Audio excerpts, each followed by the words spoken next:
Ցայք հեռուստաընկերության եթերում Մեդինֆոյի հերթական թողարկումն է, բարև ձեզ։ Այսօր տաղավարում հյուրընկալել ենք կլինիկական հոգեբան, հոգեթերապևտ Անահիտ Պետրոսյանին։ Բարև ձեզ, Անահիտ։ Բարև ձեզ։ Շնորհակալություն ձեր տաղավարումից հյուրընկալելու համար։ Մենք ենք շնորհակալ, որ մեզ սիրով հյուրընկալեցիք։ Այսօրվա մեր թեման դեռահասությունը ներսից ու դրսից, ֆիզիոլոգիական, հոգեբանական ու սոցիալական տեսանկյունները։ Եվ այսպիսով, ինչ ենք հասկանում դեռահասության տարիք ասելով։ Դեռահասության տարիքը ինքը տարիքային փուլերի մեջ իր առանձնահատուկ տեղն է զբաղեցնում, այսինքն ինքը տարիքային փուլ է որպես այդպիսին ու տարբեր հեղինակներ տարբեր են համարվում դեռահասության սկիզբը ու ընթացքը։ Օրինակ, Համաշխարհային առողջապահական կազմակերպությունը որպես դեռահասության սկիզբ համարում է 12-ից մինչև 18 տարեկան ընկած ժամանակահատվածը։ Որոշ հեղինակներ նշում են 10-ից մինչև 24 տարեկան ժամանակահատվածը։ Իրականում մենք հիմա ապրում ենք այնպիսի մի դարաշրջանում, որտեղ որ աքսելերացիա կոչվող երևույթը կա, այսինքն դեռահասությունը սկսվում է ավելի շուտ, քան օրինակ մի քանի տարի առաջ էր։ Ուստի դեռահասությունը ինքը մի տարիք է, որի ընթացքում տեղի են ունենում հոգեբանական, ֆիզիկական եւ սոցիալական փոփոխություններ։ Տեսեք, ձեր խոսքում նշեցիք, որ տարբեր է, հա, այդ դեռահասության տարիքը։ Այսինքն այս տարբերությունը ինչով է պայմանավորված։ Օրինակ, կարելի է 13 տարեկանին էլ համարել դեռահաս, 24 տարեկանին էլ։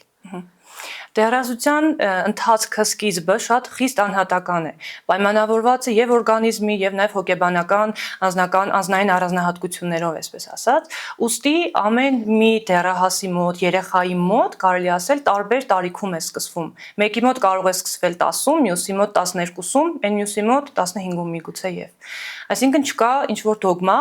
որի հիման վրա մենք կարող ենք ասել, որ հենց տվյալ տարիքից է սկսվում դեռահասությունը։ Միջին որ տվյալներ ենք ուղղակի ասում։ Խիստ անհատական երևույթ է ինքը։ Իսկ ինչպիսի փոփոխություններ են տեղի ունենում այդ դեռահասների տարիքում, հա, այդ ընթացքում։ Այո, ինչպես ես իմ խոսքում նշեցի, փոփոխությունները հիմնականում 3 կատեգորիայի կարող ենք բաժանել՝ հոգեբանական, սոցիալական եւ ֆիզիկական։ Սրանցից յուրաքանչյուրը բնականաբար ներառում է իր այսպես ենթակարգերը, ենթախմբերը, փոփոխությունների մի շարք, այսպես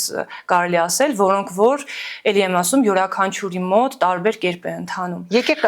այդ 3 կատեգորիաների մասին արդեն առանձնացված խոսենք։ Շատ լավ։ Եթե մենք խոսում ենք դեռահասության տարիքի ֆիզիկական փոփոխությունների կամ առանձնահատկությունների մասին, ապա դրանք էլ իրենց հերթին բաժանվում են 3 հիմնական խոշոր ենթախմբերի։ Առաջինը հորմոնալ փոփոխություններն են, երկրորդը ուղեղի կառուցվածքաֆունկցիոնալ փոփոխություններն են եւ երրորդը արտաքին տեսքի փոփոխություններն են։ Կուզենամ անդրադառնալ սրանցից յուրաքանչյուրին։ Տեսեք, հորմոնալ փոփոխություններ ասելով ինչ ենք հասկանում։ Մեր օրգանիզմում արտադրվում են հորմոններ, որոնք իրենց բնույթով քիմիական նյութեր են, որոնք ներգրավելով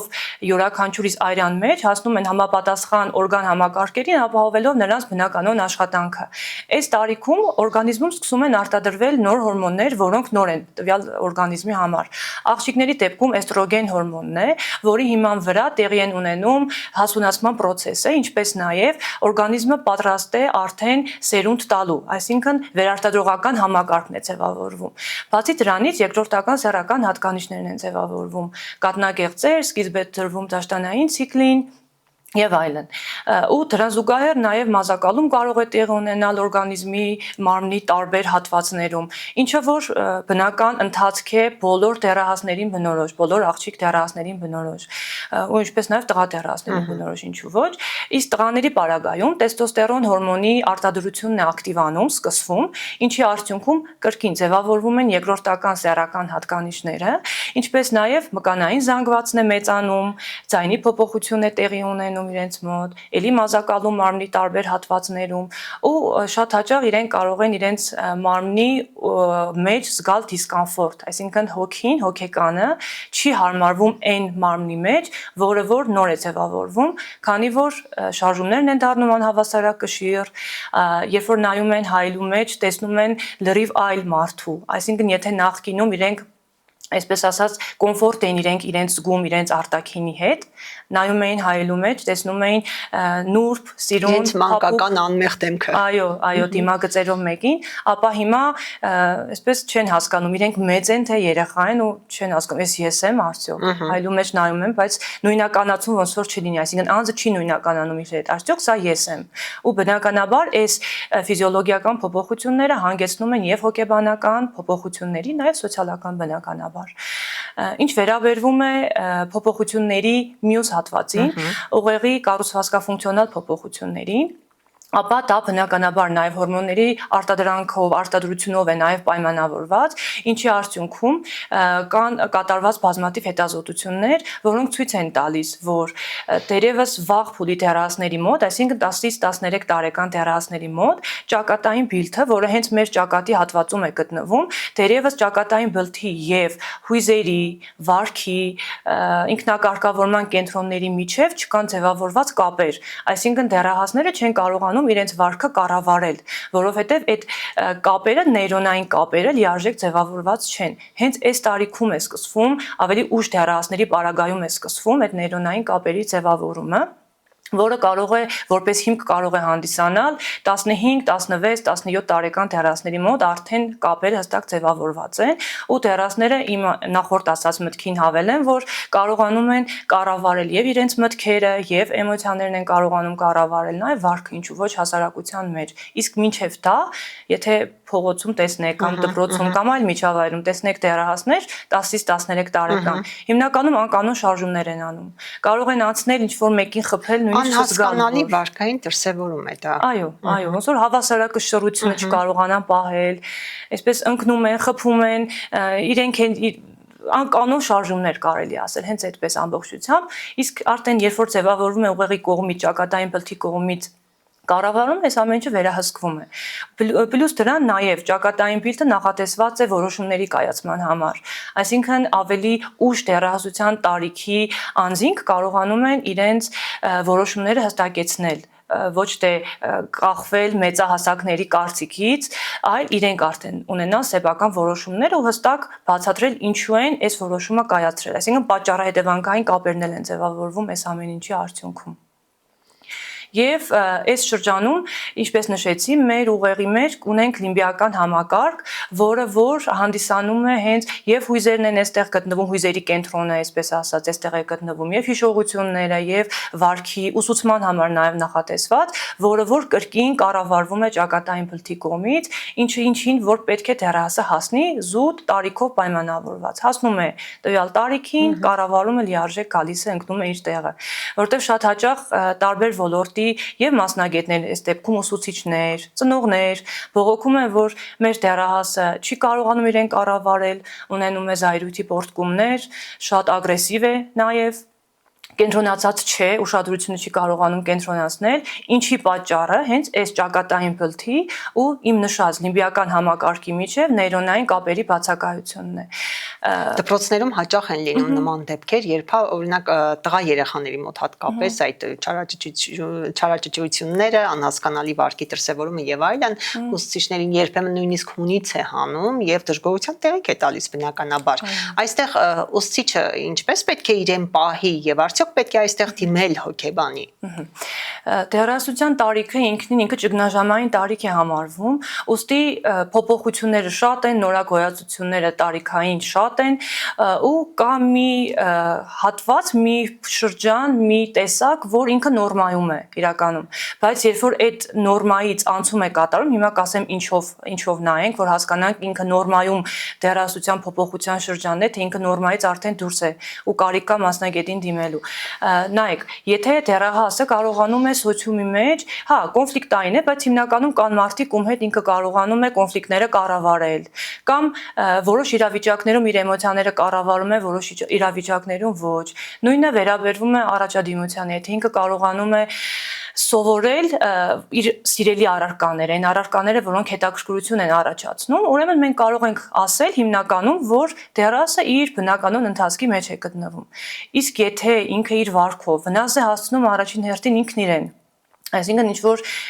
ինքնավնասման, աուտոագրեսիայի դրսևորումներ է ունենում, վնաս է հասցնում դիմացիներին, հասարակության մեջ ընկերներ չունի, բացարձակ, քանի որ դեռահասության տարիքը ռեֆերենտային խումբ դեռահասի համար հանդիսանում են հենց հասակակիցները, նշանակալի անձինք հասակակիցներն են։ Եթե ընկերներ չունի, արդեն ինքը ինչ որ խնդրի մասին է վկայում։ Եվ երբեմն խուսափում են նաև իրենից։ Այո, դա բազմաթիվ խնդիրների արդյունքում կարող է լինել։ Այս ամեն ինչը հաշվի առնելով, եթե մենք զգում ենք, որ լրիվ ինքը կտրուկ փոխվել է, ոչ մեկի հետ շատ փակված է,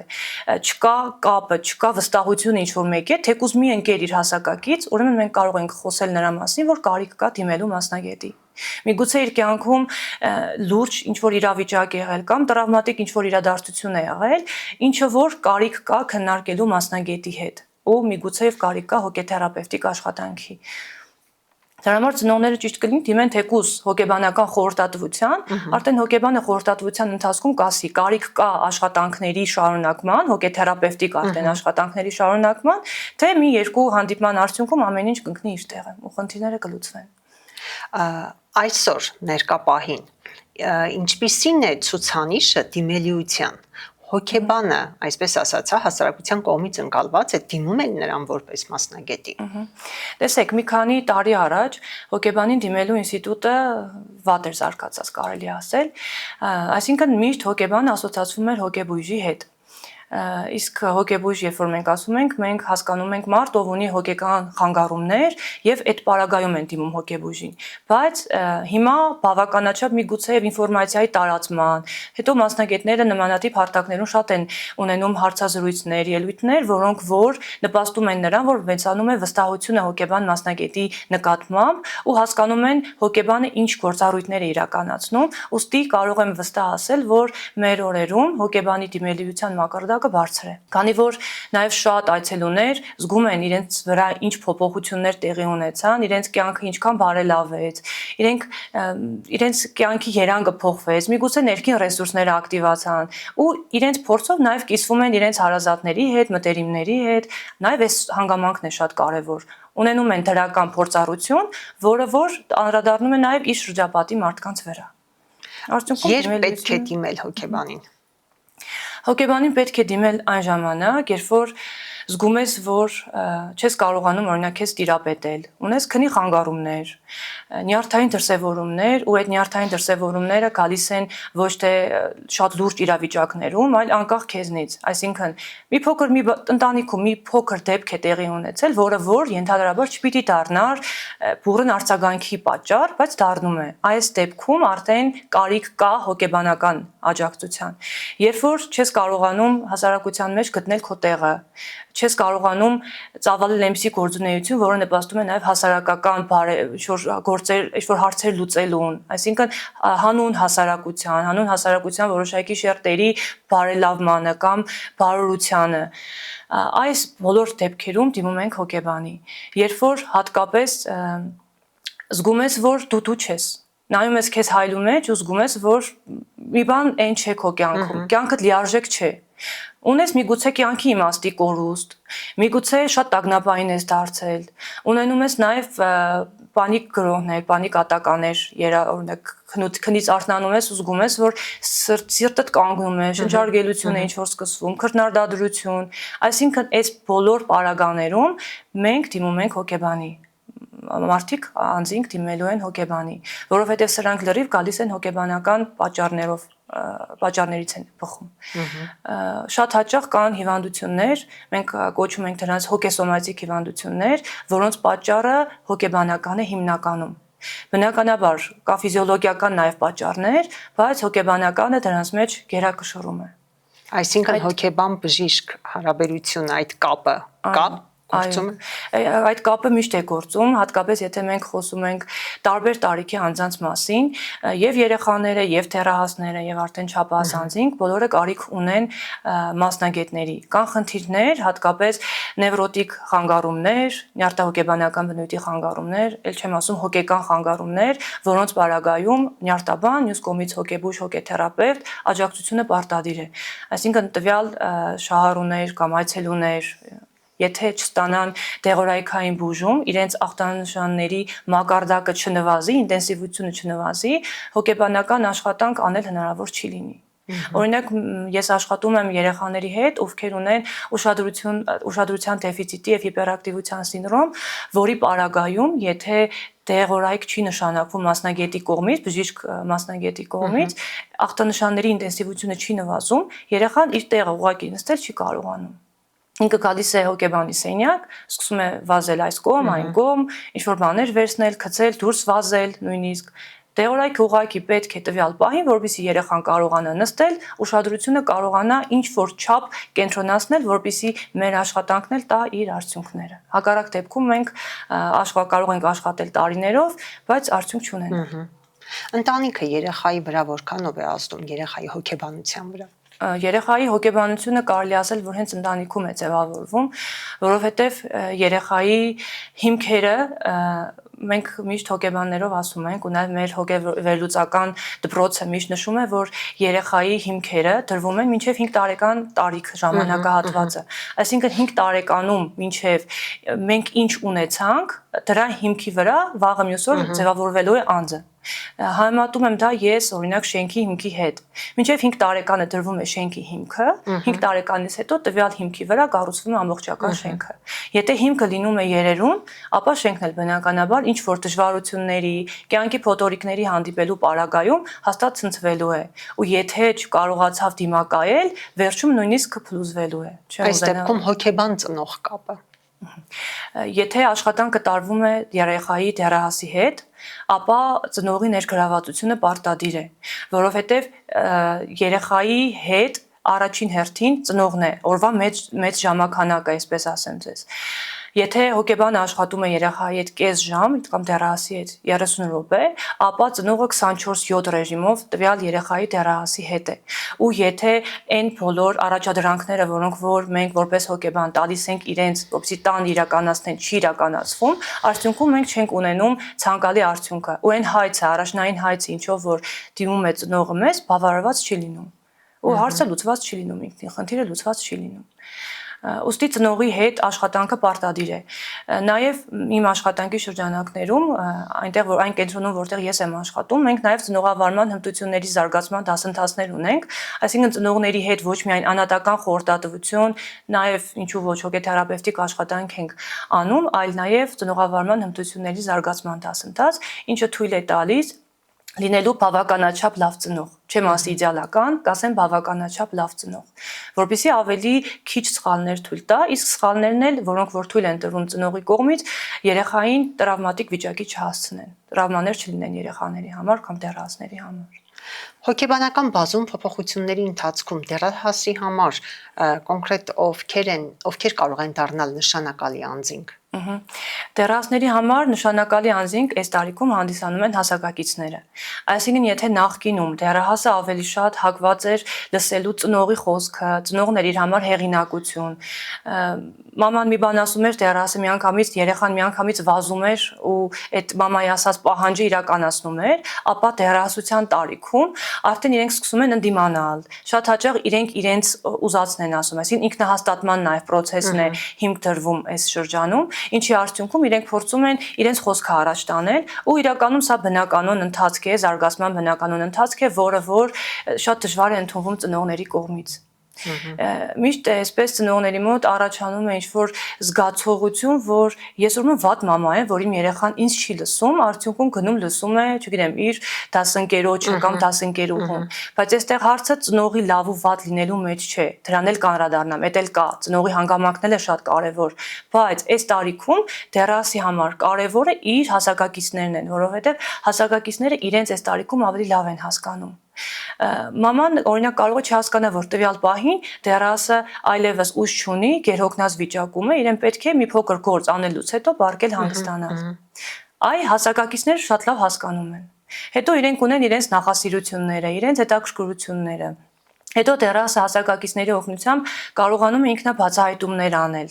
որովհետև այս տարիքում դեռահասի մոտ ձևավորվում է նաև ես կոնցեպցիան, այսինքն իրական ես կոնցեպցիայի բաղկացուցիչները, իրական ես, իդեալական ես եւ սոցիալական ես։ Ընդհանուր առմամբ ով եմ ես հարցն է արդիական դառնում դեռահասի համար։ եւ ինքը դրանով կարողանում է հասկանալ, որոնք են իմ որպես դեռահասի առավելությունները ու ինչպիսի կողմեր ես ունեմ, որոնք կարիք ունեն բարելավելու։ Այս ամեն ինչի հայլին հանդիսանում են հասակակիցները։ Հենց իրենք էլ օգնում են, որպեսզի դեռահասը հենց գնա այդ ինքնաբացահայտումների ճանապարհով, ինչպես նաև ապագան պլանավորի, որովհետև այս տարիքում նաև լինում է ապագա մասնագիտության ընտրությունը ու ավտոմատ նաև այդ պլանավորման process-ում հասակակիցները կարևոր դեր են ստանձնում։ Իսկ ավելի հաճախ աղջիկները թե տղաներն են ենթարկվում հոգեբանական տրավմաների։ Եթե հոգեբանական տրավմա ասելով գնանք դեպի բուլինգ, այսինքն բռնության դեպի, ապա որպես այդպիսին կոնկրետ չեմ կարող ասել, որ կա հստակ սեռ։ Բոլորն էլ կարող են ենթարկվել։ Այստեղ կարևորը այն հանգամանքը, թե տվյալ դեռահասի ինքնագնահատականը ինչ մակարդակում է, այսինքն ինքը adekvat բարձր ինքնագնահատական է, թե ունի ցածր ինքնագնահատական։ Ու նաև դա է կարևոր, ինքը կհենթարկվի տրավմայի կամ իրեն բուլինգի կհենթարկեն, թե ոչ։ Որովհետև օրինակ եթե դասարանում ինչ-որ մեկին ասում են դու բոյով ես ու բարձրահասակ լինելու համար են իրեն բուլինգի ենթարկում, եթե իր ինքնագնահատականը բարձր է ու ծնողը տանը իրեն խրախուսել է ասելով որ դու շատ սիրուն ես, դու մոդելային հասակ ունես, վաղը մյուս օր կարող ես եւ դա ընտրել այդ մասնագիտությունը, ապա դեռասի վերջը բոլորին չէ տրված այդպիսի բոյ ունենալը։ Այո, ու եթե դեռահասի մոտ ծնողը դնում է այն որ դա քո առանձնահատկությունն է ու ինքը շատ գովելի է, ինքնագնահատականը բարձր, բնական է ինքը չի ված գալու իրեն իր մոտ բացասական հետևանքներ չեն թողնելու հասակակիցների պիտակավորումները կամ բուլինգի ենթարկելու փորձերը, բայց եթե ինքնագնահատականը ցածր է լինում, բնական է մի փոքր ծիծաղը, թեկուզ հասակակիցները իրար մեջ ինչ որ թեմայից են խոսում, որ տվյալ դեռասին ընդհանրապես չի վերաբերվում, իրենք միանգամից նույնականացնում են, որ սա իմ անձին է բնորոշ, ումն իմ մասին են խոսում, իմ վրա են ծիծաղում ու այսպես սկսվում է խնդիրների շարքը։ Ու դեռասների տեսեք հոգեբանական առանձնահատկությունների մեջ այս տարիքի նաև մտնում է այն, որ իրենք շատ զգայուն են քննադատական վերաբերմունքի նկատմամբ, շատ զգայուն են չափազանց ու ցանկացած խոսք, ոչ ճիշտ կառուցած միտք կարող է վնասել իրենց։ Ու բնականաբար նաև բազմաթիվ հետազոտությունները ցույց են տալիս, որ այս տարիքում ինքնասպանությունների ռիսկն է մեծանում, պայմանավորված հենց այդ իրենց գերզգայուն լինելով, իրենց վարքը չկառավարել կարողանալու հմտությամբ, բացակայությամբ նաև մտքերը չկարողանալու կառավարել, ինչպես նաև հասարակության դիմաց վստահ կանգնել չկարողանալու, այսինքն իրենց դիրքը չունենալու, ինքնահաստատված չլինելու, ցածր ինքնագնահատականի առկայությամբ եւ այլնով պայմանավորված։ Ի վերջո ճգնաժամային այս տարիքում ինչպես աջակցել դեռահասին։ Դեռասին աջակցելու համար շատ կարևոր է որպեսզի առաջինը անի ծնողը, այսինքն ծնողը տեսնում է, որ երեխայի մոտ սկսվել է մի ընթացք ճգնաժամ, տարիքային ճգնաժամ, որի ժամանակ պետք է լինել չափազանց բաց։ Խոսել դեռահասի հետ շատ պարզ, հասկանալի լեզվով, չօգտագործել ինչ-որ բարդ բառեր եւ այլն։ Նախապես բացատրել հասունացման process-ի էությունը։ Եթե ծնողը զգում է դիսկոմֆորտ այս հարցում, մենք ունենք մասնագետներ, այս դեպքում եւ հոգեբանը կարող է բացատրել եւ նաեւ այլ մարդիկ, ովքեր կարող են հեղինակություն լինել, բայց եթե բժիշկն է բացատրում կամ հոգեբանն է բացատրում, բնականաբար ինֆորմացիան ավելի ճշգրիտ է լինում ու դեռասին սրանով չենք վնասում։ Իսկ եթե ծնողը ստանձն է առնում, որ կարողանա բացատրել, թե ինչ է տեղի ունենում, շատ լավ կլինի իրականում դա, որովհետև դեռահաս ու ծնող վստահություն է ձևավորվում դեռահասի եւ ծնողի միջեւ, ինչը որ հետագայում դեռահասության ճգնաժամը ավելի հարթ է դարձնելու, հարթ է ընթանալու։ Բնականաբար խոսել առաջին հերթին իր փոփոխությունների մասին, ինչեւ որ այդ փոփոխությունների լինելը։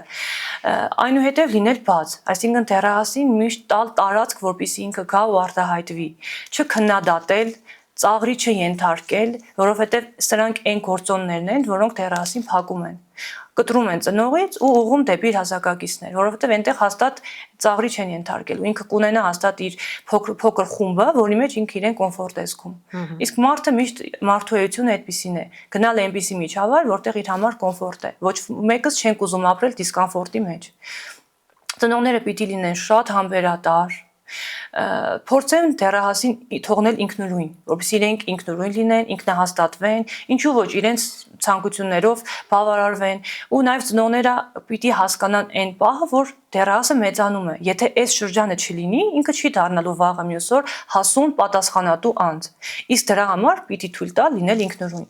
Եթե զգում են, որ դեռահասը ինչ որ հարցում թերանում է կամ եթե այս մի բանը արեց վնասելու է իր անձին, կարող են բացատրել։ Այդ տվյալ դեռահասի պարագայում առաջին արձագանքը կարող է լինել մերժողական,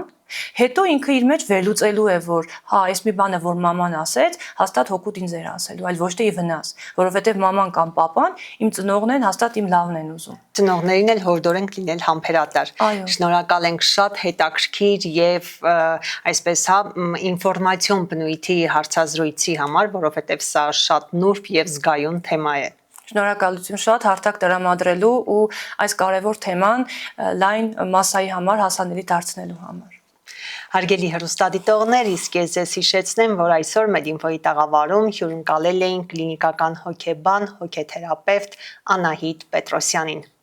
Մեդինֆոն էր եթերում, եղեք առողջ։